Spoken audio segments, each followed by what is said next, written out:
So, hello everyone. Welcome to Thai Global Health. I'm Dr. Dipti Desai, and I'm the charter member and board member of Thai Silicon Valley and convener for ThaiCon 2021. I'm also the co-chair of this initiative, Thai Global Health, alongside with Vinit Patni, charter member of Thai Pune, Jesse Dhanjal, charter member of Thai New Jersey, and Amit Mukim, president of Thai Mumbai. The Thai Global Health Initiative was conceived and envisioned and brought to life by Venk Shukla in 2019. Venk is a Thai Global Trustee and past president of Thai Silicon Valley. And since then, we've hosted a number of virtual and physical events. For those that are not familiar with Thai, it was formed about 30 years ago to foster entrepreneurship amongst the Indian population. Professional graduates seeking jobs in Silicon Valley and in US were well versed with technology, but not with business. And they were hitting a glass ceiling. Thai provided a platform for them to start their own companies, become CEOs, get mentored, educated, funded, and allowed them to network with like-minded individuals. Today, the CEOs and CIOs and executives at many large enterprises are of Indian origin, thanks partly through the efforts brought on by Thai. Thai is now a global organization with 60 plus chapters across the world and a large presence in US and India. The mission and vision of Thai Global Health is to bring together the charter members from across the world that have an interest in healthcare. Thai Global Health provides a platform that facilitates dialogues and interactions, exchange of knowledge and ideas, showcases technology, and brings together investors, innovators, and enterprises. So we like to use this forum to study the innovative solutions from startups, understand the gaps that enterprises have, learn where the money is flowing through the investors, provide knowledge through mentors and advisors, and use this collective connections to bring about a heightened momentum, which can be tapped for the greater good for investing, mentoring, advising, and showcasing of ideas. Our session today is around healthcare and health technology, and we want it to be an interactive one. And it's going to be a discussion on strategic pivots for US and India-based health startups post-pandemic. So we don't want you to be shy. There is possibly a Q&A button at the bottom of the screen. Please, send your questions to us. If you can raise your hand, we'll call on you. We would like you to interact with us. So today we have with us Sanjay Srivastava, who is a strategic advisor out of India, and he is involved in shaping the new normal there. We have Odaid Harmony. Hi, Sanjay. We have Odaid Harmony, who's based in Silicon Valley and is the managing partner of J Ventures, a VC fund that has made investments in healthcare. And we're very lucky to have him. He just closed his second fund. I think was busy with his second fund till yesterday. So thank you, Odaid, for joining us bright and early. And we have Muthu Singaram, CEO of a healthcare technology innovation center at IIT Madras. So we will begin by having each one of our speakers give their opening remarks, introduce themselves, tell us a little bit about their background and the work that they have done in healthcare. Sanjay, you want to begin? Sure, either way. Or I thought Muthu and Odaid wanted to give the startup thing. Sure. Well, Odaid, why don't you go ahead? Tell us a little bit about what you do and give your introduction, and then we'll go into the Q&A after the three introductions. Yeah. Okay, so good morning in Silicon Valley, and nice to meet you all. India is very close to my heart, and I think 11 years ago, I signed the first relationship. It was a MOU between Thai Mumbai and IATI, the Israeli High Tech Industry Association, that I was the head of. So I am Israeli. You can hear my accent. and I live in Silicon Valley for 10 years. I've been doing investments for the past 16 years, first in Israel, then in Silicon Valley. I'm very generalist, so I think I invested almost in every very vertical from automotive to batteries to healthcare to biomed to security to consumer electronics, to B2B and enterprise software.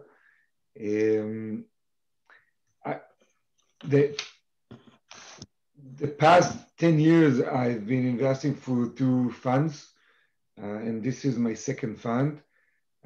J Ventures is a very unique fund because it's a collective of investors that work together to create something that is much broader and stronger than a typical VC. A typical VC is relying on the general partner to make the decision, but he is very narrow with his understanding. And we have about 300 experts that are 80 venture capitalists in Silicon Valley, Israel, New York, and others. And then we have about 80 serial founders who sold at least one company, and 150 executives directed to C-level in corporates, Apple, Google, Intel, and those. We have a specific healthcare and biomed subcommittee chaired by Aya Jakubowicz. She did 5 exits of $15 billion, and it falls into between. We have invested in 10 healthcare and IT companies in the past years. Some of them are combating COVID-19 in the front line. I think the most known one is Visby Medical. They just last week received the FDA authorization to have a point of care PCR devices. It's a handheld device. It looks like something like in the size of this, that tells you if you have or you don't have COVID-19 or other diseases. It can be also on sexual diseases that they can detect.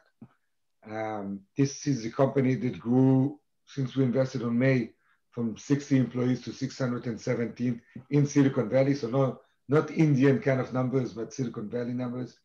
Other companies that we have invested are Conversa Health, which are doing telehealth, discharging of patients from hospitals. We have a company called Philogen that is leading the world with testing surfaces for COVID-19 or any other viruses or microbes in the world, and they can detect if this device comes from Mumbai or Delhi just by the microbe signature they have. So we have plenty of ideas and innovation that some of them was transformed into fighting COVID-19. I'm very proud of it. Our companies are being mentioned all the time in the front line of fighting. And that's about that, unless if you want me to say something more in depth. Well, no, that was great introduction, Oded. I'm really appreciative of that. And like I always tell, Oded must have been an Indian in his past life because he loves India, and we're so excited to have him to be part of our family. Yeah, I'm a South Indian. If I he speak likes my... our gestures and all. So thank you for being with us, Oded. Muthu, do you want to go next? Okay, I mean, Sanjay, go first. I'll go last. No worries. Yeah, sure. No worries. So thanks, Dipti, thanks, Tai, and thanks to all the folks who are joining in. I know that since we are literally building the bridge across the US and India, and that too from West Coast to here. So thanks everyone who could come in at a relatively odd time, but glad to be here. And my background is I've been building the bridge from India to the world and bringing the world to India for the last 25 years. I've done it for 4 different industries, virtually from scratch for India. I did it for the financial services. I've got Standard & Poor's to come into India and actually set up all their pioneering services. I spent 12 years building the bridge in telecom and infrastructure taking Indian telecom companies from Tata's to actually across the globe. I spent a lot of time in the Valley, as I was mentioning just beforehand, when I took over the global assets for Tyco Global Network and Teleglobe. So all those folks who have actually created their R&D and backend centers, right from Cisco's to Apple's to everyone in Bangalore, Hyderabad, and the first wave, I literally wrote that. And then for 7 years, I was with the Mahindra Group, created the complete platform and ecosystem to really grow Make in India and take the Indian companies global. And as part of that, I got over $2.5 billion worth of investments on ground, about 160 companies from 5 continents and over 20 countries actually come in and create both GDP, economic growth, and employment of over 120K people. And that's what is my passion, is really to grow the businesses. And over the last couple of quarters, I've been working as a strategic advisor with tons of companies in the space of healthcare, health tech, as well as education and high tech.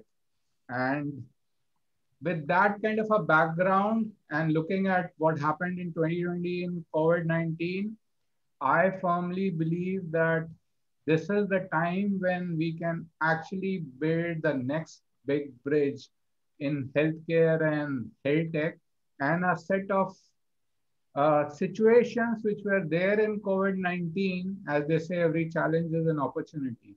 So if you combine that context with the investment and the focus and the priorities which are coming from the policymakers, from the companies and the startups, I think the time is just right to really use healthcare and health tech as a great platform to grow. We saw from a policy perspective, not just the significant amount of investment which was happening in healthcare even earlier, but even in the latest budget, the union government has actually increased its spend in India by almost 137%. To give you the context, that essentially means the Indian budget now specifically only for healthcare itself will have almost a number which is close to just under 900 million. But the bigger aspect is that there is another 800 million which is actually reserved in the category of preventive healthcare and curative opportunities. And for the kind of size which India has, a lot of startups are actually doing significant work, and COVID has been that pivot.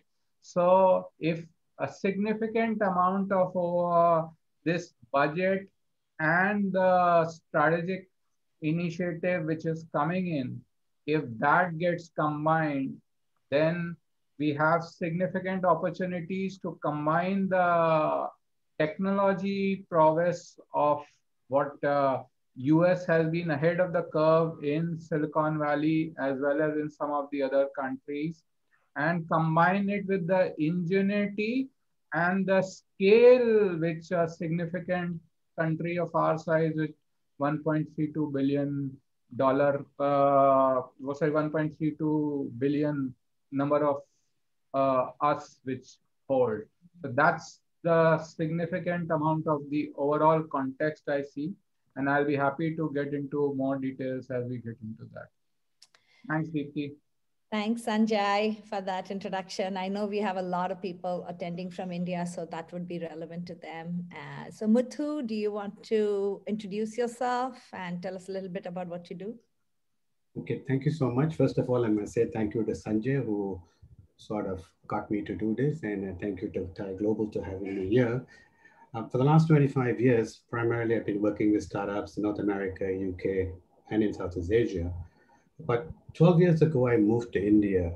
I'm a fourth generation from out of India, and I sort of started spending lots of time in India. So right now I work at the MedTech incubator in the Indian Institute of Technology, where we work with healthcare startups.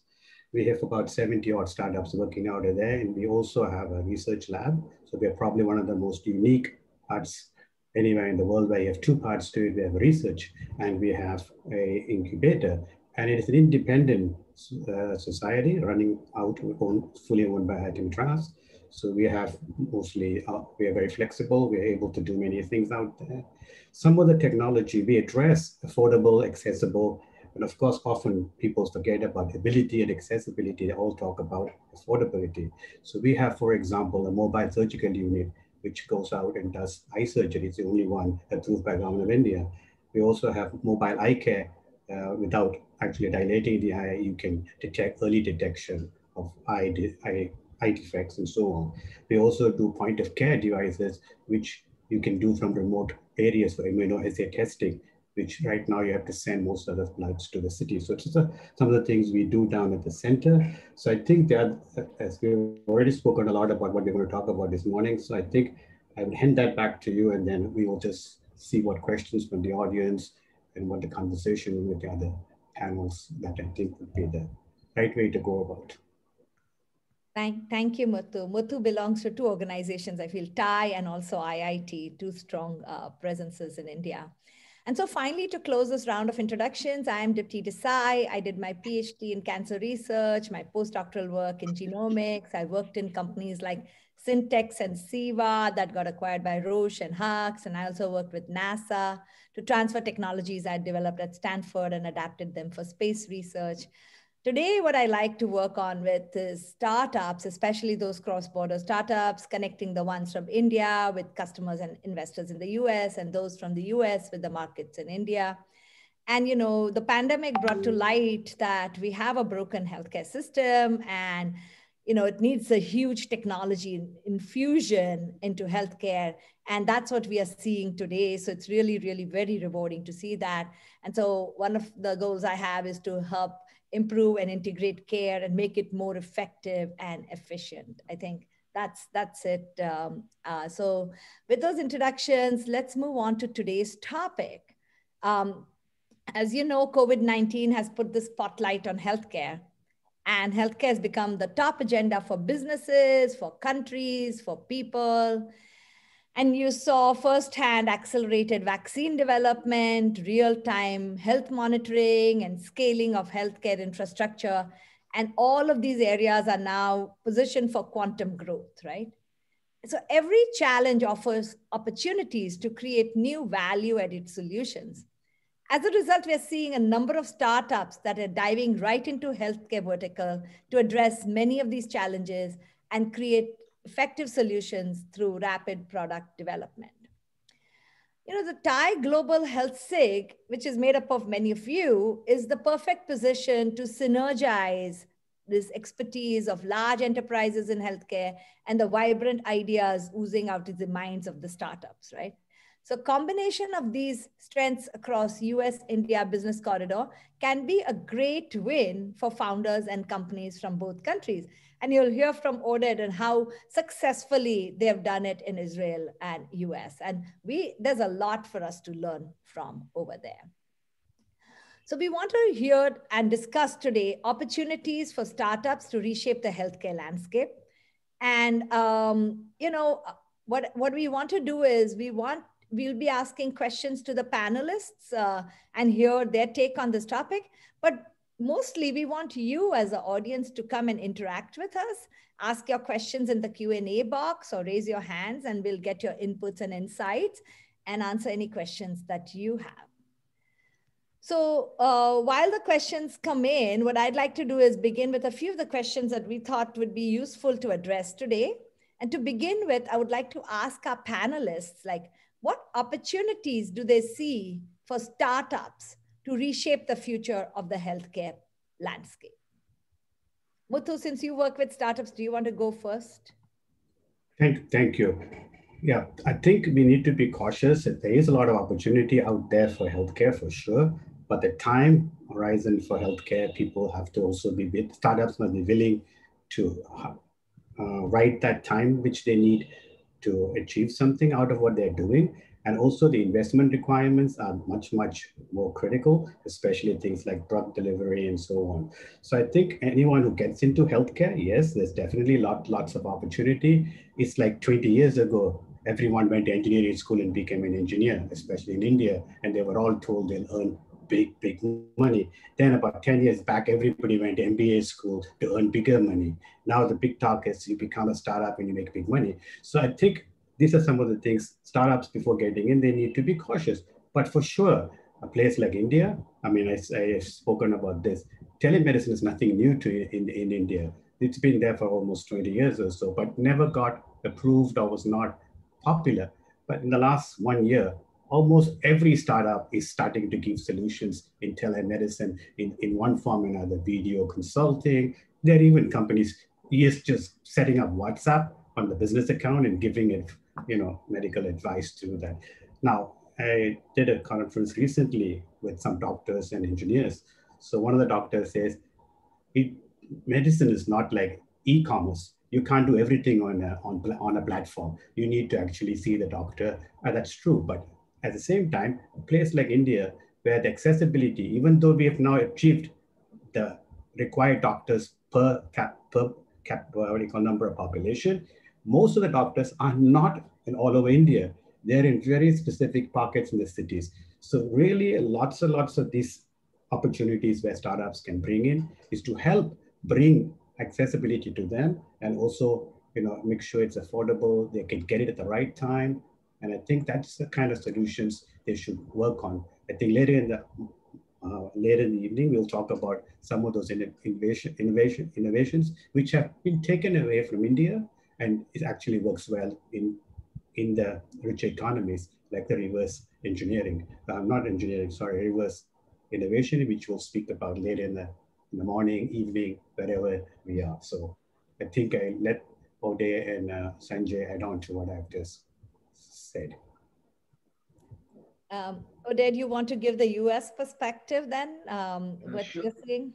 Yeah. Sure. I think the healthcare is divided. If I look at India and US, it's divided into two parts. One is what is generic solution in this market, which can deal with the US market or the Indian market, and it really doesn't matter. And the other one is a specific design healthcare solutions for each market. And the US market is, I think most of the companies I do see are not generic, are specifically designed for the US market, meaning that they have compliances with the American healthcare system, which is not very good as people might imagine. So it has a lot of problems, but it needs to work with the insurance companies. It needs to work with the FDA. It needs to work with the systems that drives all the system, with the ecosystem. It needs to get into something that is already done by one manner of how the hospitals are being managed or how the patients are expectations. So in that case, I see less synergy between what we see in the US and seeing in India. Not everything that works in the US will work in India. Not everything that works in India will work in the US.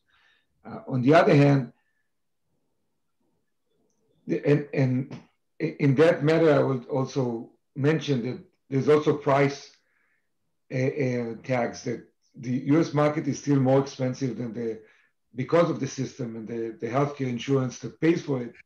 It's also more expensive than usually what you will see in India. So the expectation of having a company like Visby that produced in a 3-digit devices of PCR to make it a single digit won't work, even if we produce it in a very low cost production line in India. But I do see synergies in the concept of the fundamental problems that healthcare IT is trying to solve are the same. You have the problem of how you take a doctor you don't have many resources of doctors anywhere in the world. It's all the time shrinking, and make them more accessible to more people, even if they don't meet them face to face in the clinic.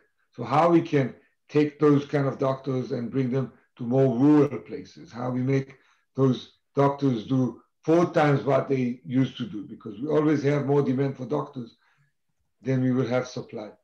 So those things are happening both in the US and in India. And I think more and more solutions of diagnostics and treatment will be done either remotely or through either capabilities as computers or IoT or other things that will be able to measure and to give the right treatment anywhere people will be. So I think this is where the bridge can happen. Thanks, Oded. Sanjay, you want to add?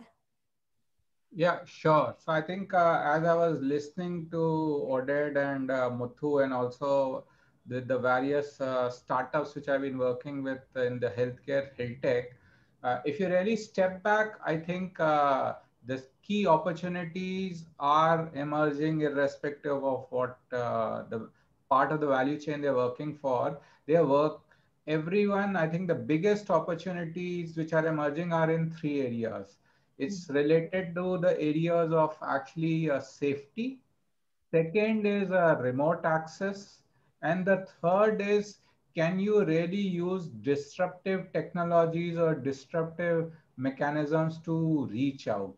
And irrespective of wherever you see the startups working, I think those are the three domains which are coming in. And I think that is where we can leverage the sophistication or the slightly ahead of the curve, which US and some of the international startups or the well-established players should be.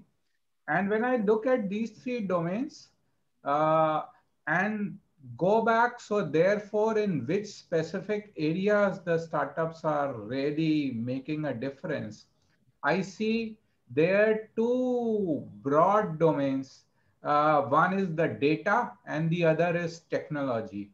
And I'll combine that to see how all the safety, access, and disruption is working for this by just giving you two examples. The first one, telemedicine or telehealthcare, Muthu referred to. While it was there, and just like the classic joke which goes that who's responsible for your digital transformation, it's not the CXO or CIO, it is actually COVID-19. That's exactly the same thing happened with telemedicine, telehealthcare, that during the first 90 days of lockdown, you'll be surprised to know that the stats showed that close to 5 crore, about 50 million people in India used telemedicine or telehealthcare, and out of which 80% were actually first time users and 65% of them were in the 50 or above senior citizen categories.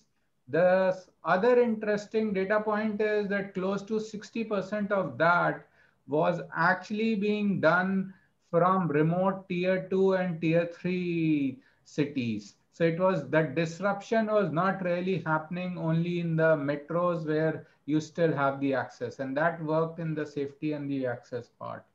The other big example which everyone is realizing, because a lot of these things were happening remotely, there has been a significant boost in creation of the electronic health record.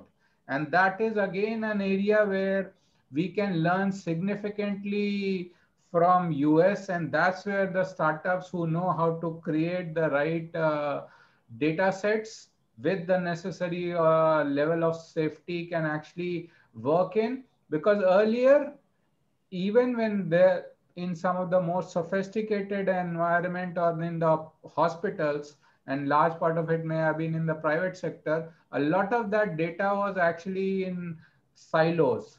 Now, when you combined it and with the fact that the government was also doing a close monitoring of COVID-19, was also doing a close monitoring of people's movement, especially the migratory workers, which are the big part of the bottom of the pyramid, and actually knew it. So if you start combining some of these data elements, that again gives a significant opportunity, and that kind of a electronic health record and the associated services which you can build on top are some of the tangible opportunities. That's how I see it uh, developing. And there are already some guys working, doing some very interesting work.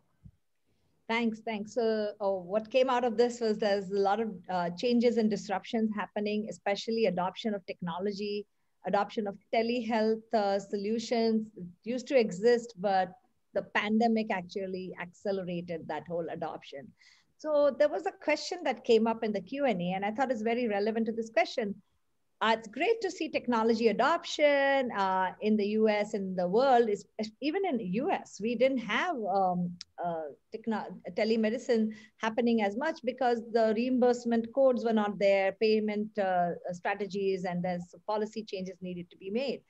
But is this actually creating a dichotomic population in the sense that are we seeing gaps? Are we seeing a divergence in the kind of care? Are we leaving behind a population?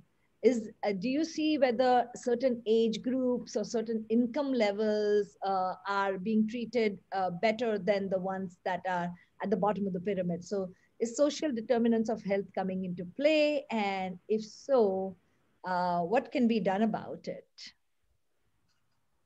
Okay, sure. You want me to take that? Yeah. Okay.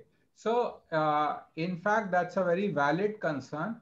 And, but what is happening is that because of the disruptions we talked of, in a way, it will help bridge the social divide. Because if you look at the pre-COVID situation, in that case, naturally you were, and they were in, at least in India, the large part of the healthcare servicing was being done by the private healthcare system. And therein, obviously, that meant that people who could not afford to get those quality service were in fact working on it. And from that perspective, the government of India was already very cognizant. And if you see in the last 2 years, there was a dedicated scheme launched by the Ministry of Health and Family Welfare, which was almost trying to replicate in its own manner a universal insurance. And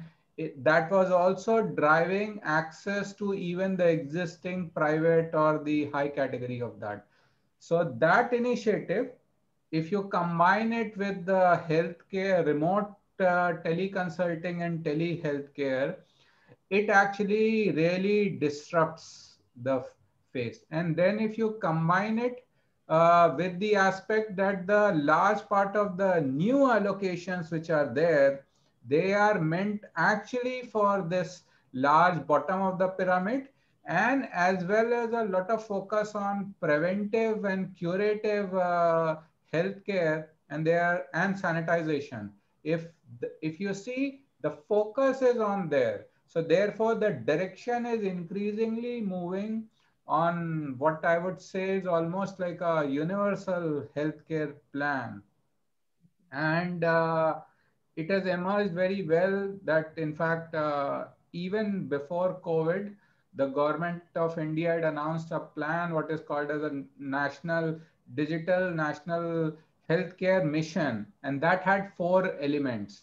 And those 4 elements were actually pushing towards this. The first pillar was universal healthcare, which I think that was a concern. The second was also how to leverage the interoperable systems, because that's where the data existed in silo, whether it was the personal data and the medical data. And the third was actually also how to ensure you synchronize the data and the infrastructure services. So that is why if you see the largest push is on both healthcare and infra. And the fourth, which is again a very big area and again an opportunity for startups, is with so much of data and so much of remote access, how do you build the service envelope to ensure personal privacy? So only the relevant insurer, only the relevant specialist should have access to whatever is my private record, and only for the relevant issues. But at the same time, the data, you can actually anonymize the data and use the long-term trends, use identify, there are no clusters of issues and capture it. And I think these four pillars, if you see, is actually going to move India towards universal healthcare, but possibly at a fraction of the cost which would have been in a traditional legacy method. Thanks, Sanjay. I know, yeah, India is doing this Ayushman Bharat and Care for All. I know in US we have a very opposing view to that, but I wanted to ask Oded's opinion on this. Like, what are you seeing in terms of this post-pandemic? Are you seeing this dichotomy? Do you seeing this K-shaped curve with people getting good access to healthcare and the bottom of the pyramid suffering from it? Or where do you see this going? In the US, I think it's very much the problem is that the whole healthcare system is very sick. That was the problem. This is what we saw right now. The fact that it was very hard for the government, for the federal or for the local ones to supply vaccines and to do the tests and everything. It showed that there should be a revolution in this industry as well. And I think this revolution can go to both sides. It can give more access to people who couldn't have the access before. And this is what telehealth should do. And I think it also comes with the understanding of this pandemic that things can stay the way it used to be. I mean, not only in the healthcare, but the whole world needs to understand that we need to restructure the way we are, more impact, I would say, more impact on more part of the communities that didn't get the same treatment of anything, not just healthcare. So this will force, I think, some of those kind of things to that direction. On the other hand, computing is not cheap, and some of the devices in IoT are not cheap. And when they go to the house, some of them are preventing, not only treating, and not everybody will be able to pay for it. So I think the high end, just like in Apple through Huawei, we will have people who see the most advanced kind of technology into their house, wherever they are, and the best doctors who treat them. But I think in general, this is a great development that will be much more opening solutions and treatments and diagnostics for a bigger audience that otherwise wouldn't be able to be to get these services. And I think this is the most important thing that the pandemic did, was it pushed us to accept things that otherwise will take us longer time. The FDA changed much of his protocols to accept things that otherwise will take years to accept. I'll say just one more word because I have great panelists with me, is that one of the biggest revolutions, for example, to understand how American health system works, is that the FDA didn't, the healthcare, the insurance company were not approved to pay for online meeting with a doctor. So that was a big issue. So the doctor, at the end of the day, the healthcare system in America is motivated by money. And when there's no money, they have no motivation. Right now, in the pandemic, things change dramatically, and they are allowed to use healthcare or remote treatment and get reimbursed by the insurance company. So when you go that far, you can go back. And this is a dramatic change when you're, I had a video chat with someone, an orthopedic surgeon, who looked at my back without even meeting me, without touching me. And I think this is a very big change, and this will drive this industry much further than anything else. No, true. So technology is kind of becoming the great enabler. It's not, it's a great equalizer too. The question was, is it leaving behind people? So it's not the great divider, it's more the great equalizer, and it's actually bringing healthcare for all. So that's good to hear. So moving along to another question, we were talking from like what changes do we see at the innovation level? What disruptions do we see? What about the investment side? I know, Oded, you are an active investor in the US, and we'd love to hear what is it that you're seeing as an investor? Where are the opportunities? Where have the investments gone? And what are the investors looking for, in the coming years? Thank you. Dipti, you are so fresh on the morning. I'm really, hats off. So, first of all, the numbers can't lie. I mean, the investments in healthcare IT, I think, jumped in thousands of percentage over the past year. And for good and for bad. The bad thing, it creates a bubble, and sometimes you see like 10 companies fighting on the same narrow telehealth solution. I think we started investing in healthcare IT 4 years ago. So we were one of we enjoyed because, for example, during COVID-19, we had 2 exits of healthcare IT, and some of the companies we invested early on, and it was hard for them to find a follow-on investors or high valuation, are now walking with the valuations and investments afterwards. So that's definitely good sign for early investors, but it's also a bad sign for the industry because it pushes a lot of money and unsophisticated money into this industry in a very short time that everybody's looking for holy grails, while usually it takes longer time to develop those kind of companies. Mm-hmm. And there's a lot of competition in this market that wasn't there before. At the end, the CIOs of those healthcare institutions they need to have 3 or 4 revolutions in a very short time to adapt to new things and even to examine them, because there's a process of how to examine healthcare. You can't play with healthcare. Healthcare is not something that you can say, okay, we'll try it, we'll have a better side. If it doesn't work, so 10 people will die and then we'll move to the others. It doesn't work as in other things in high tech. So definitely we see a couple of things. If you ask me about trends, we see, first of all, a lot of more investments in healthcare IT, which we still don't see in medical devices. The medical devices valley is very, very still a death valley because the valuations are not high at the exit, and the amount of money you need to invest in is relatively high. We see cross-bordering between different technologies, and different sectors. So suddenly the B2C and the B2B are coming up together. Suddenly a healthcare company needs to know how they build a growth strategy to get into the consumer, which usually they never had before. Production lines was something new for all this industry. So there are lots of issues that were relatively new. There's also a path of exit that was not exist before. We have more SPACs that we ever had.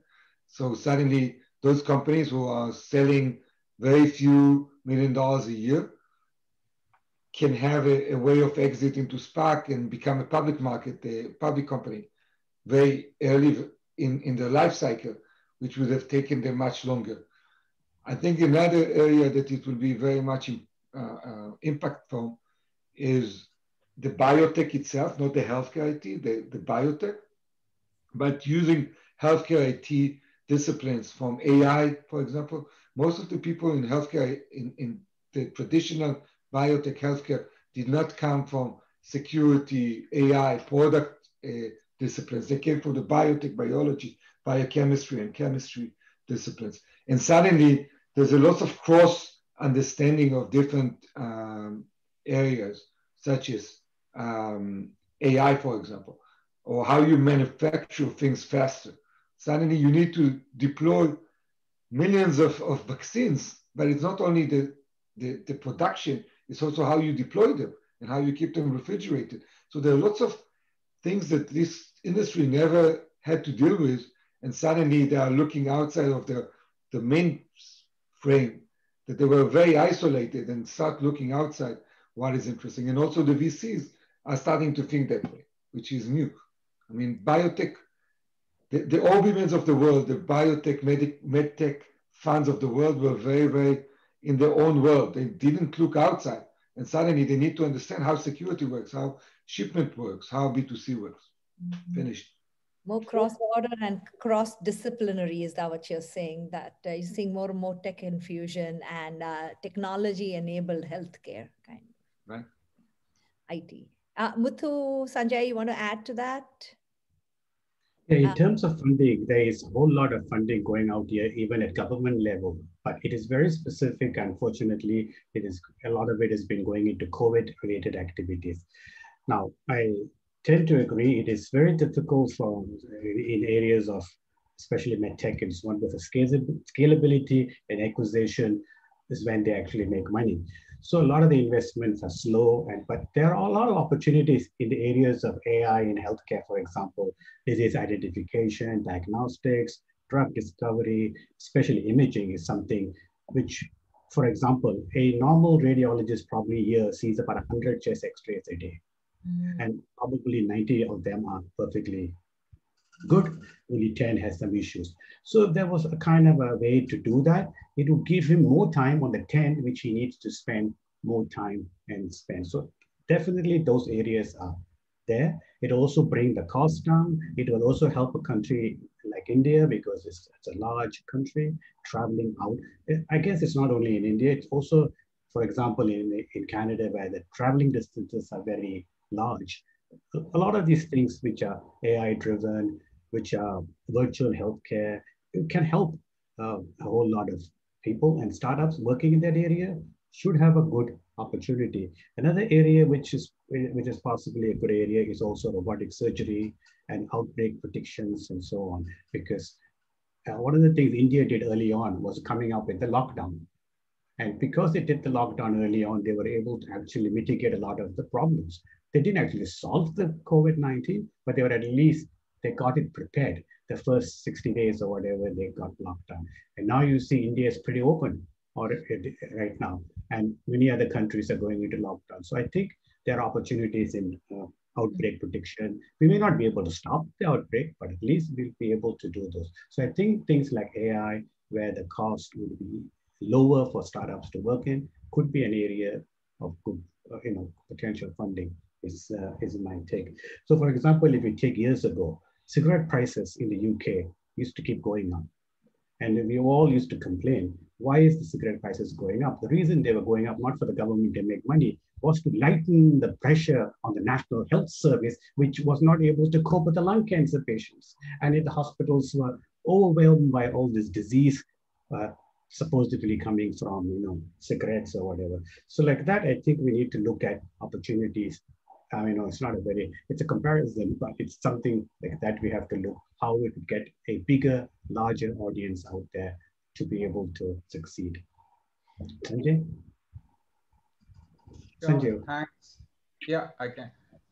So I think to add a bit of perspective, and I was also looking at some of the Q&As to connect it to things. So in fact, Naren put two very relevant questions. One was, is anything happening to promote prevention with lifestyle changes and early diagnosis, as a large part of senior citizen diseases are lifestyles. So I think it's really very significant effort. And while I highlighted that almost 60,000 crores, almost 800 million USD of new incremental budget is planned only for that. But even if you look at from a startup perspective, while everyone is really very happy with and buzzing with the health tech, but even if you see the projections over the next 5 years, while health tech, there is a lot of buzz around, but the Indian market for health tech is supposed to be about $21 billion. But if you compare that with the healthcare primarily driven by preventive and curative, that market is supposed to be $171 billion. And so that market is going to be almost 10x of that market. And we saw that actually examples happening. So in the remote, when the COVID lockdown happened, tons of people in order to promote still fitness and emotional connects and others. People actually were running a closed user group of fitness apps. People were running a virtual marathons. People were actually looking at individual fitness because everyone was sitting at WFH and you really needed to be there. So there are already some good seeds which have started emerging, and that in a way also takes care of the data privacy issues because you are sharing how your while your friends or family can keep you true to your objectives, but at the same time that data is not available at a larger level. But if you anonymize it and use it, you can have it that. So definitely I think it's a significant opportunity, almost 10x of the opportunity of the health tech. And second is again a question where he's talked about that are there any investments going for scientific research and testing to prove the value of many eastern herbs, spices like we see turmeric, ginger. I think my short response will be just like how Lord Buddha has said, every intelligent question has the answer hidden in between. So I know that Naren is a great policy advocacy and a champion for the natural things. So yes, definitely. And it's not just an empty buzz over and above the GI push as well as some other things. Even Starbucks and others are making the turmeric latte as the in thing. So maybe because if Starbucks and the new cool buzzing places are promoting, maybe the youngsters will adapt it. And I think the other aspect related to that is if you see uh, the millennials and Gen Zs, they are right from an early stage, they are quite conscious of their health and their work-life balance. So from that perspective, if you are able to establish a value proposition that this is really good, then definitely it will be a good opportunity. And we see some early shoots, but we have to water, nurture, and grow them into a banyan tree. Yeah, thanks. Thanks. Oh, yeah, go ahead, Oded. Oh, Just two points. Thank you, Sanjay. I think just two things. One about India and also about Israel, if I may. So what is interesting about Silicon Valley is that there's decentralization of Silicon Valley. The fact that people can work from home creates new opportunities, and you can build companies outside of Silicon Valley, which means also in India, and sell them in the US and get funded in the US. It's the mindset is changing through in as we speak in Sandy Road, which is where most of the money in Silicon Valley is based. So first of all, I think there will be lots of innovation that will come from India and can be funded by American companies and can go into the American market without having a presence or a significant presence in the US as it used to be. This is one, in telehealth and healthcare IT. The second thing is the Israeli high tech, which is probably number two, number three after Silicon Valley in terms of number of startups per capita and number of investment per capita, is also a very interesting aspect of the potential of the Indian market. And if because this is a small boat comparing to the American industry, it can shift very easily. So if they see the right people and the right partners and the right way to get into the opportunity in the Indian market with telehealth, and they have this kind of from the Israeli high-tech industry is very diverse and very synergetic in the same areas where we talked about, then I think there's also a big potential here of collaboration and to see Israeli companies going to the Indian market, even instead of going to the American market. They need to see to find the right people to open the markets for them, because some of the Israeli companies had bad experience with picking the wrong partners and wasting time in the Indian market and losing money. But I think with the right people, they can also look at this market as well. no, I think Great point that Oded bring up that Israel has done a fantastic job coming into the US market. Classic example in machine learning. And Saurabh, your question was that Zebra Medical did such a fantastic job. And look at how AI/ML Vision AI has changed the way we do. It would be great to see more collaborations between Israel and India and see how we can adopt technologies or how can we bring technologies from India to other markets too. And Dipti, I don't know if the audience here know, but Israel is the first company, the first state in the world that have 4 million out of 9 million, we're a small country like a village in India, that are being vaccinated. So we are the first by far, I think 1,000% further along with vaccination rate than any other country. So we also are very fast to adopt. And people in the US, Israelis are going to Israel to get vaccines. So yeah.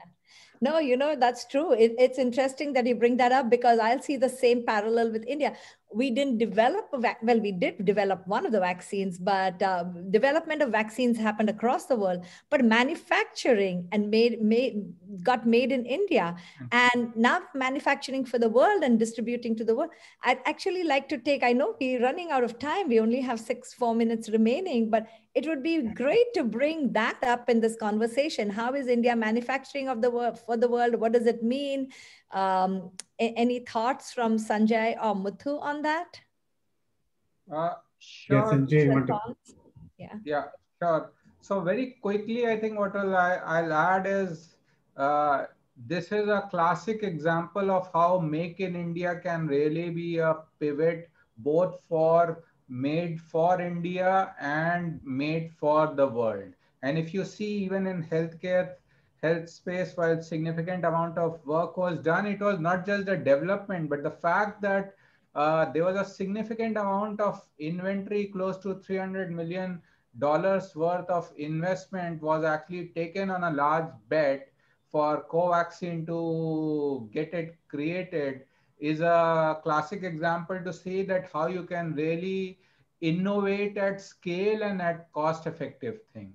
So from that perspective, if you see Make in India and Made in India, they are one is you have vaccine or plain vanilla, even APIs and drug formulation where we are already among the top 1 and top 3. If you use that as a nucleus and move up the value chain of APIs and others, it's a significant opportunity. The second is already a lot of research and development centers for global medical and device diagnostics are there. And now if they want to come in India, then they can actually produce, and a lot of folks have already discussed and are planning to use India as a hub, not just for India, but actually regional and across the globe. And the third is where all of us have been speaking about the startup. In the digital world, actually, geography is really history, as the old Motorola ad used to say. So therein, again, that can be a third one where you really make in India and made in India, but take it for the world. And I see a number of questions here on supply chain, right? So I think there was one question that cell and gene therapy is another area where innovation from the US can be applied at scale in India. What are the key obstacles? How can we address?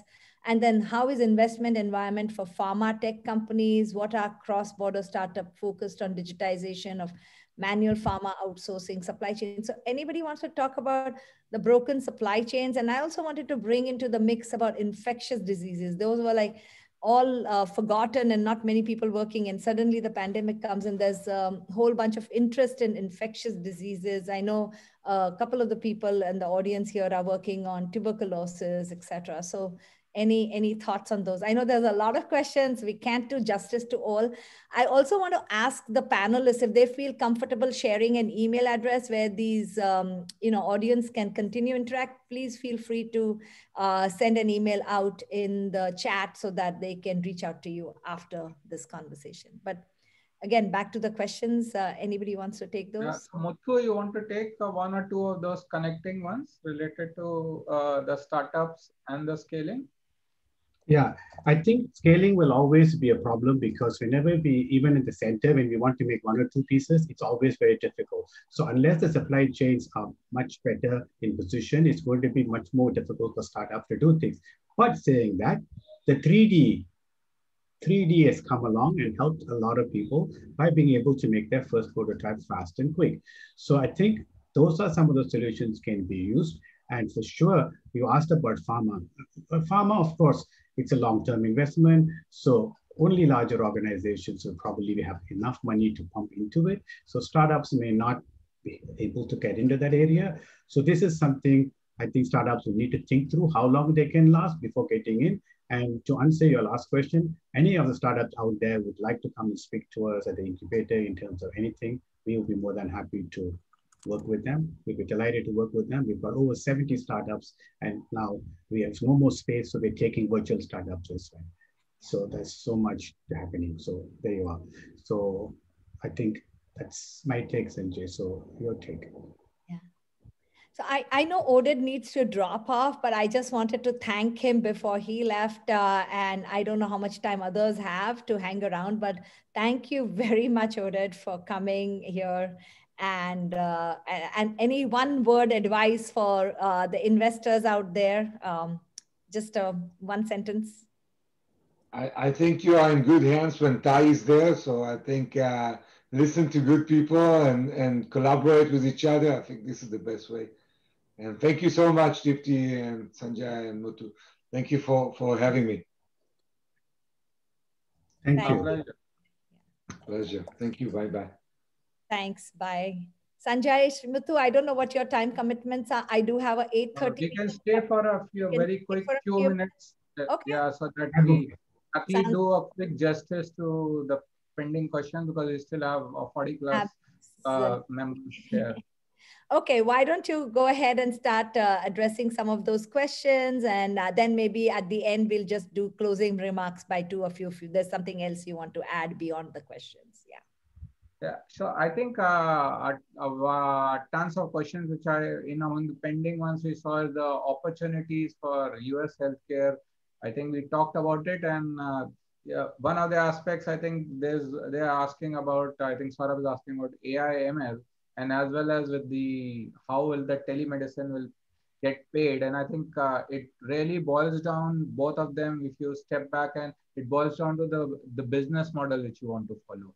So from a business model perspective, I think the interesting thing is that this part of healthcare or health tech can increasingly turn into a IT or a services model. So you don't have to look at it as a classic divide between a IT or a technology model vis-a-vis a healthcare model. But just how the IT has really expanded, and India was a significant prime mover in that, maybe we can look at a healthcare or health tech as a service that someone is actually, obviously, whether it's a startup or a set of companies who are funding the capex, but the necessary data which is getting generated, it can be used intelligently, a combination of AI, analytics, and even ML. And you can actually almost offer a service. So every single query or every single service which you generate, if you are actually paying on a per service basis or a per request basis, maybe that will be a truly affordable model. And I think from the second and the third question, the other thing which I see is when this happens, everyone is really talking about the data and blockchain. And if there's huge, humongous amount of AI, data, ML, AI will come in, then possibly there's also a significant opportunity for data and blockchain to really come in and ensure there is no central so-called big brother which has all the data, but you have the necessary analytics available in a secure way. Thanks, Sanjay. Muthu, do you want to add to that? Or? Yeah, but I think I agree with what Sanjay says. All these models will only work, as we keep saying to the startups as well, unless there's any economic value, it's not going to work. See, one of the things that's happening during this pandemic time, doctors were taking calls on the phone. In one of our startups was running a COVID clinic. It was run free. But as soon as the COVID went off, the clinic had to stop because there was no way of running the clinic when it's online. So unless the doctors can make better income or better care to their patients, all these things will start to struggle. So, and I think many of the startups also make a mistake thinking their customer is the patient. The patient only does what the hospital or the doctors tell them to do. So I think it's very, very important for them to identify that they actually have to address the doctors and also the hospitals. And the hospitals only buy stuff anywhere in the world if they're going to get more patients or they're going to make more money. It's nothing sacrilegious about that, but that's how it works. So I think startups have to accept that and work towards solving that. We often get many startups come to the center and say they're there to save lives.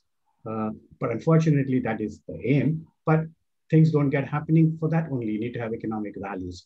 Economic value has to come through. So I think that's what startups will have to focus on when they embark on trying to give a solution. So. Yeah, and I just wanted to add the same thing, that we just touched the tip of the iceberg. There's so much more to discuss. There's so much regulation in healthcare that needs to be addressed. I mean, you do need regulation because you're treating people and saving lives.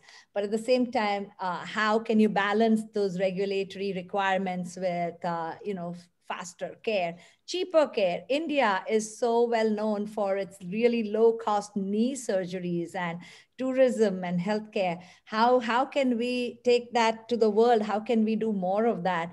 Also, Sanjay, you brought up earlier lattes. We are really bad about go to market, right? We don't know how to promote our own strengths. And we see that in the startups too sometimes, that they need to figure out their go to market strategy and get visibility in front of the whole global world. How do we do that? I mean, there's so much more. I mean, I'm really excited that Indian startups are doing well and that we need to do more, and would love to sit and talk about all these other questions on regulations and startups and even the platforms and standardizations, right? EHR, you had brought up EHR earlier in the conversation. How do we make it such that the data is there? Who owns the data? Should we have the people own the data? Does the healthcare systems own the data? And I'm glad that India doesn't have the payer, provider, employee, patient complication in the mix. It's much simpler there. But I see India going in that direction with the insurances coming up. Is that going to make it less effective, less efficient like US is seeing? And finally, continuum of care, right? If you can see, we are constantly generating data about our health. If the patient decides to take that in their own hands and do something about it, there's so much more they can do beyond the hospital systems, beyond that.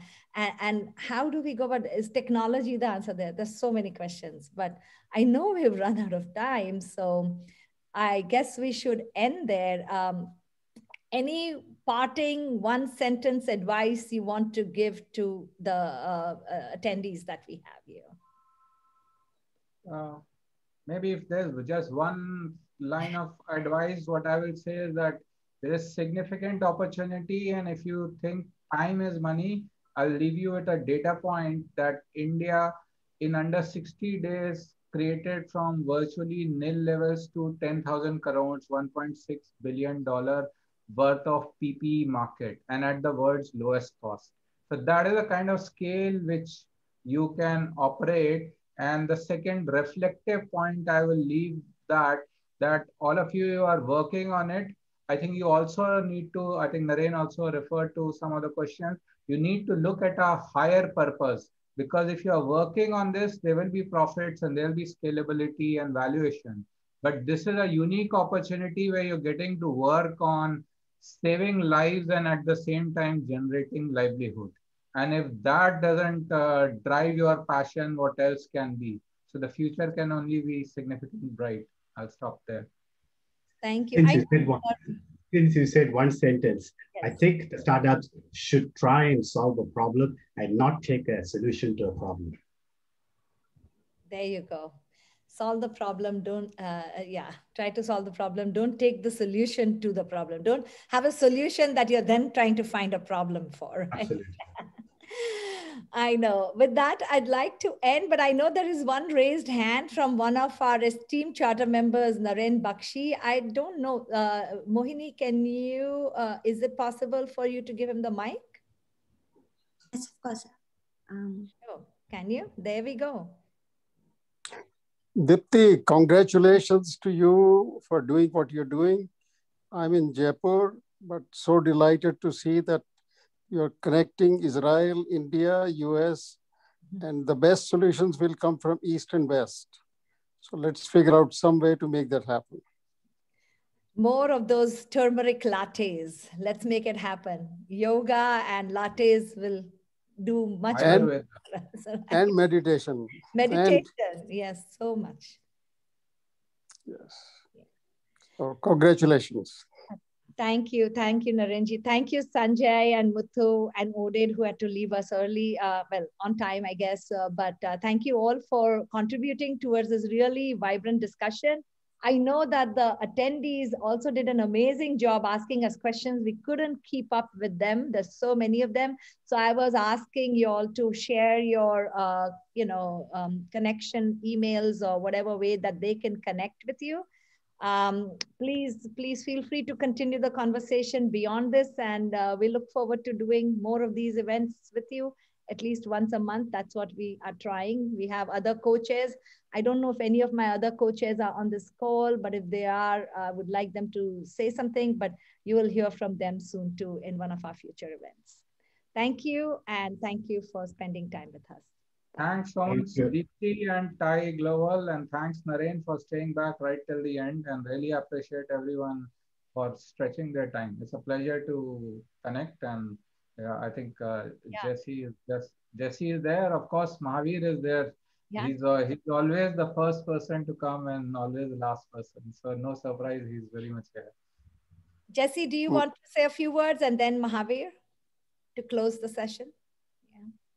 I think I would just say that it is so impressive to hear from industry visionaries, and the knowledge shared here is just inspiring everybody. I'm quite sure all the startups to kind of do more, do better. And I really connect with what Sanjay was saying as well. You have to do good. I know we all talk about innovation and, opportunity and all, but it's always the balance which has to be attained in trying to do good, have a solution, fix a problem, and then move ahead, then full steam ahead.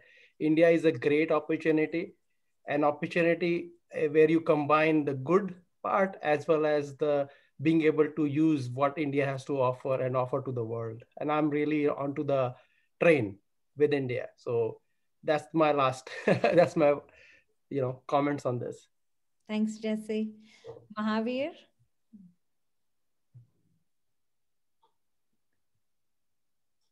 I think Mahavir is on mute. Mahavir is our global... Hi.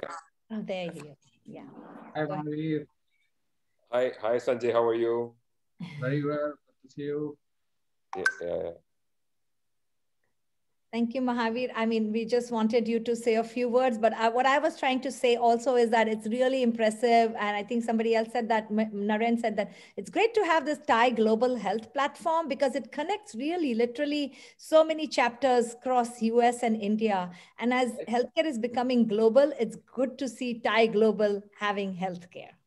No, absolutely. I think you guys are doing a wonderful job at the healthcare SIG. I think all the conversations that you've had are very enlightening. And the idea to create these SIGs was to connect people in the same domain and same sectors. And I think all the 10 SIGs are virtually working in connecting people. Businesses are happening. And it's great to see all of this knowledge being shared also. Thank you, Mahavir. Mahavir, you made a difference. Yes. Thank you, Naren. Thank you so much. Yes, Mahavir, I think you and the complete Thai Global leadership team, the way how you have taken things, all of you have taken things to the next level is really remarkable. I second that, Sanjay. Sanjay, I second that. Mahavir is an inspiration in himself, actually. Thank you, Jesse. But the SIG idea was, as Deepti said in the very beginning, Venk's idea. And I think we just let it go. And it from 2 SIGs, it's now 10. And I think the new board is also doing a great job in taking these forward. It's absolutely amazing. So remember to come 27th. It's about brain health. We all need it. 27th. Yeah, I'm aware of that. The CWC, yes, I'm aware of that. So Dipti, do come there, and it will be something wonderful.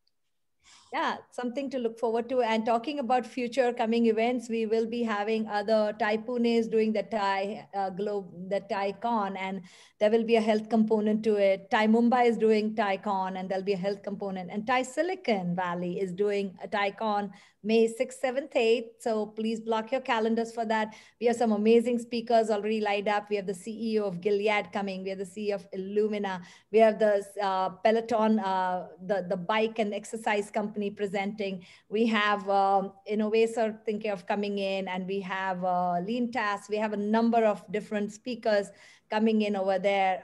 So we hope that Johnson & Johnson, I think I'm forgetting a few, maybe Google and Microsoft. So look forward to having all of you over there for ThaiCon 2021 in May 6th, 7th, 8th. Block your calendars. Thanks all. I think we should, I have another meeting coming up, and I'm sure all of you too, but thank you all for spending this time with us. The ones on the West Coast so early in the morning, the ones in India so late at night. So thank you for spending this time with us, and we look forward to seeing you at one of our future events. Okay, bye. Thank you, everyone. Thanks so much. Thanks.